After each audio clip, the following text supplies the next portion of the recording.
Mga kapamilya, kararating lang pong balita. Nahanap na at nasa kamay na ng mga otoridad si Pastor Apollo Quiboloy. Kinumpirma ito ni DILG Secretary Benher Abalos.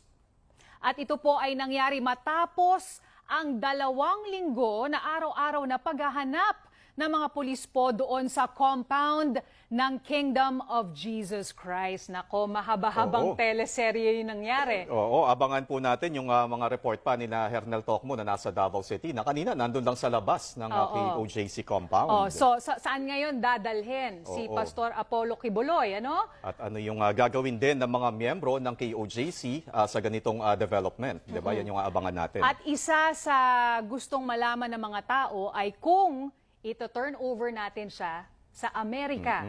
Yun ang sinasabi po ni Pastor Apollo Quiboloy na sana pwede siyang sumuko kung hindi siya ito-turn over. Pero sabi nga ng Pangulo, kumbaga wala nang kinalaman ang executive, ang gobyerno ng Pilipinas sa korte at mga kaso. Ang isa nga alamin din talagang paano nahuli o nakuha, 'di ba? Ano yung saan, ito yung mga detalye nga abangan natin dahil importante po ito mga kapamilya.